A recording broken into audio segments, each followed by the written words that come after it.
25 हुफाज की दरतार बंदी, किसी जगह पर 15, किसी जगह पर 20, किसी जगह पर 30। भाइयों, इस तरह पूरी दुनिया के अंदर तमाम मदारिस के अंदर ये सिलसिला जारी है और हज़ारों हज़ार हाफिज तैयार हो रहे हैं। ये मोहम्मदुर रसूलुल्लाह सल्लल्लाहु अलैहि वसल्लम का जिंदा मोजिज़ा है। आपकी नबूवत क़यामत तक के लिए है, इसलिए आपका ये मोजिज़ा भी क़यामत तक के लिए रखा गया। जो नबी पहले आए थे उन नबियों की नबूवत का एक दौर था, इसलिए उनके ज़माने में उनके मोजिज़ात दिखाए गए। जब वो नबी चले गए तो उनके मोजिज़ात चले गए। लेकिन हमारे नबी अलैहिस्सलातु वस्सलाम अगरचे दुनिया से चले गए, लेकिन आपकी नबूवत क़यामत तक के लिए बाकी है। इसलिए एक मोजिज़ा अल्लाह ने ऐसा रख दिया जो क़यामत तक चलता रहेगा। कुरान मोजिज़ा है इस एतबार से कि उसको हिफ्ज़ किया जाता है, दुनिया की कोई किताब हिफ्ज़ नहीं की जा सकती। इस एतबार से भी मोजिज़ा है कि कुरान करीम की जो बलागत, कुरान करीम की जो फसाहत, उसका कोई जवाब नहीं, उसके जैसा कलाम कोई नहीं बना सकता। इसीलिए अल्लाह ने चैलेंज दिया और कुरान के अंदर पहले फरमाया कि अगर तुमको शक है फ़अतू बिअश्रि सूअरिम मिन मिस्लिही, कुरान के जैसी 10 सूरतें बनाकर पेश कर दो। ये किससे कहा? अरब के लोगों से, अरब के फुसहा से, अरब के बुलगा से, अरब के उदबा से, उन लोगों से जो बड़े फसी थे, बड़े बलीग थे, उनकी ज़ुबान पर उनको बड़ा नाज था और वो कहते थे हमारे सिवा दुनिया में कोई नहीं जो बोलना जानता हो। अगर कोई मखलूक दुनिया में बोलने वाली है, कोई इंसान दुनिया में बोलने वाले हैं तो वो अरब के लोग हैं। ऐसे फसी और बलीग लोगों को कुरान ने चैलेंज दिया और फरमाया फ़अतू बिअश्रि सूअरिम मिन मिस्ली, कुरान के जैसी 10 सूरतें बनाकर पेश कर दो।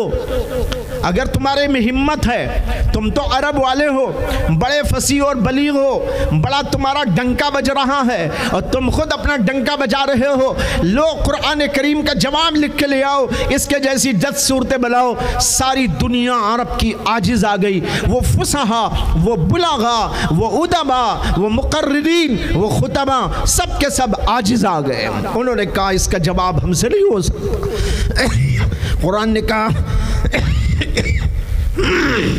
कुरान ने फिर कहा अगर 10 सूरतें नहीं पेश कर सकते फ़ातू बिसूरतिम मिन मिस्ली, कुरान के एक सूरत बनाओ, छोटी से छोटी, कुल वल्लाहु अहद का जवाब लिख दो, इन्ना आतैना का जवाब लिख दो।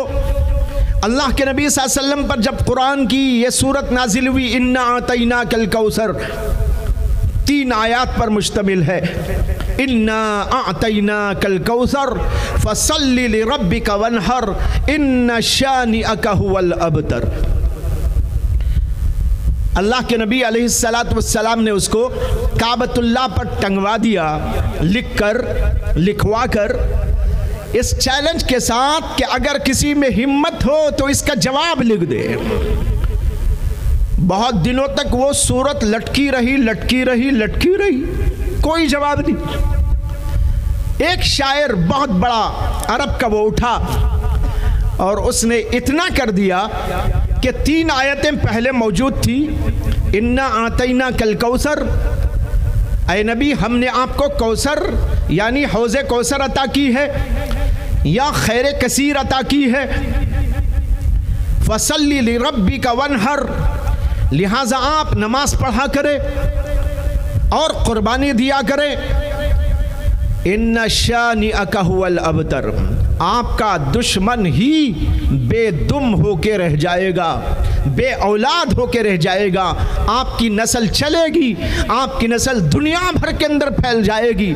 ये कुरान करीम की छोटी सी सूरत नाजिल हुई थी, इन्ना आतैना कल कौसर फसल्लि लिरब्बिका वनहर इन्ना शानिअका हुवल अबतर।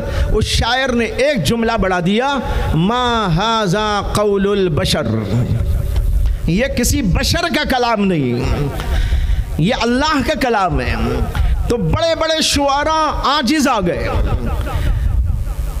क्यों? इसलिए कि इसकी फसाहत, इसकी बलागत वो अजीम चीज़ है जिसका कोई दुनिया का इंसान जवाब नहीं दे सकता, इसलिए कि अल्लाह का कलाम। और तीसरे इस एतबार से कि कुरान करीम छोटी सी इस किताब के अंदर बेशुमार अहकामात मौजूद हैं। हमारी पूरी जिंदगी के उसूल, मरने से लेकर जीने तक, जीने से लेकर मरने तक, बच्चे की पैदाइश से लेकर उसकी मौत तक, शादी हो, बचपन हो, लड़कपन हो, बुढ़ापा हो, बीमारी हो, सेहतमंदी हो, तिजारत कर रहा हो, मुलाजमत कर रहा हो या न कर रहा हो, लंगड़ा लुंजा हो और अच्छा बेहतर हो, हर किस्म के इंसान उसके अंदर हिदायत पा सकते हैं। हर मोड़ की बातें, हर पहलू की बातें, हर बात की बातें कुरान करीम के अंदर बयान करके हमारे लिए बेहतरीन चीज़ अल्लाह ने रख दी है। ऐसी कोई जामे तरीन किताब दुनिया में मौजूद नहीं जिसके अंदर पूरी जिंदगी के उसूल पेश कर दिए गए हों। इस एतबार से भी कुरान करीम मौजज़ा है। और एक यह है कि कुरान करीम इस एतबार से भी अजीमुशान मौजिज़ा है कि इसके अंदर पेशन गोइयाँ, आगे चलकर आने वाले बहुत सारे अहवाल वो बताए गए, दिल के अंदर के राजों के भेदों को अल्लाह ने खोल दिया, ये उसके अंदर बयान किए गए। ये सब मिल मिलाकर कुरान करीम एक अजीम मौजिज़ा है। ये किताब है जो हमको अता की गई। भाइयों बुज़ुर्गों, इस किताब की कदर करो, इसको पढ़ा करो, अपने इलाक़ों में तफसीर के हल्क़े कायम किया करो और सिर्फ बरकत की किताब न समझो। जैसे मैंने कल परसों भी कहा था, ये बरकत की किताब भी है, उसके साथ ये हरकत की किताब भी है। तुम्हारे अंदर हरकत पैदा कर देगी, तुम्हारे दिल दिमाग को चलाना शुरू कर डालेगी, तुम्हारे अंदर हैजान पैदा कर देगी, तुम्हारे अंदर जोश वलवला पैदा कर देगी, तुमको इंसान बना के छोड़ेगी, तुम्हारे अंदर की काया पलट कर देगी। ये एक इनकलाबी किताब है। इस इनकलाबी किताब को पढ़ना चाहिए, समझना भी चाहिए। लिहाजा मैं गुजारिश करता हूँ हर इलाके के अंदर यहाँ के उलमाए किराम से आप इस्तिफादा करें, उनसे गुजारिश करें हमको कुरान करीम पढ़ा दीजिए, हमको कुरान करीम समझा दीजिए। उलमा तो तैयार हैं, आपको तैयार होने की ज़रूरत है। उलमा तैयार हैं, हम तफसीर किया करेंगे, लोगों को समझाया करेंगे। आखिर में एक बात कह के अपनी बात को ख़त्म करता हूँ। हज़रत मौलाना शेखुल हिंद महमूद हसन देवबंदी रहमतुल्लाह अलैह, जो अज़ीमुश्शान बड़े आलिम और फाजिल मुहद्दिस और फ़क़ीह और बहुत बड़े अल्लाह वाले, और उसके साथ बड़े अजीम मुजाहिदाना कारनामे करने वाले और हिंदुस्तान की आज़ादी की तहरीक चलाने वाले, जो है रेशमी रुमाल तहरीक के बानी और मबानी,